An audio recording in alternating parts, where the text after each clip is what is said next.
Now, to continue with this topic of the sun and moon, we talked the other day a little bit about how um, we have different really categories of how we have to understand the sun and moon and the symbolism from the abstract to the visual, but we won't talk so much about the abstract.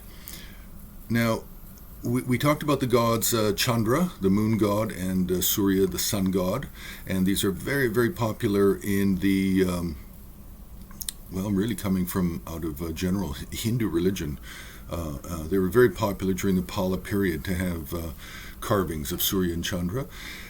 Now, from a Buddhist point of view, there are Buddhist texts primarily practiced in the Kathmandu Valley, where you have two different tantras, and then you have really quite a bit of art that's been produced.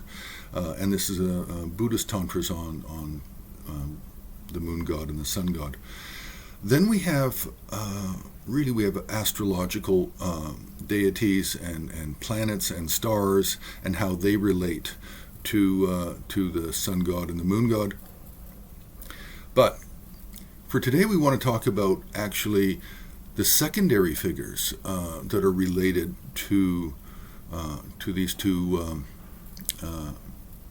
subjects.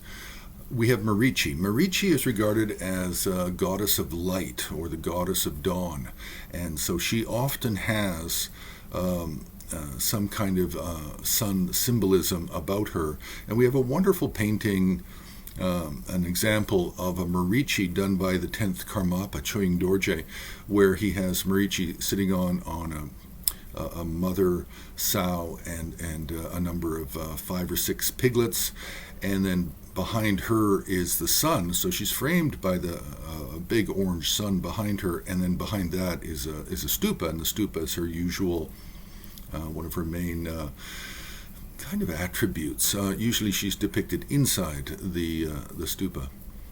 Now, another important figure is Tara, and primarily white Tara with the 7 eyes. 3 on the face, then on the palms, and then the soles of the feet. Now, Tara is said to have a moon behind her, a white full moon, and she can even be slightly resting against the white full moon behind her. Then we have another Tara from the Surya Gupta set of 21, where we have radiant white moon Tara. Now, I do not know if she's actually holding a moon. Now, with peaceful deities, they also generally sit on a white moon disk. Wrathful deities normally sit on a sun disk, and many deities also, especially when they're wrathful, can be atop a moon disk and a sun disk. Now, white Manjushri is another deity that can be associated with the moon, but also can have a moon behind him. Then we move into more attributes rather than context, physical context. Now we're looking at attributes, hand attributes. And for hand attributes, we can have deities that hold a moon disk, some might hold a sun disk. And an example of this would be Simhamukha. In some forms of the lion-faced goddess Simhamukha, she holds a sun and a moon, which she smashes with it. She brings the 2 hands together, and between the sun and moon, she smashes obstacles. Also, we have different forms of Rahula and different forms of Rahu, which can also hold a sun and a moon.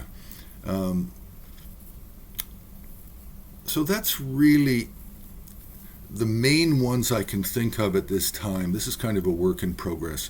So, but we'll continue with it later, and we'll try and flesh out more examples, both as deities that are related to the moon, as well as hand attributes held by different deities of the sun and moon. You can press the like button, you can subscribe, you can join Har on Patreon, and you can also make a donation on the homepage of Himalayan Art Resources.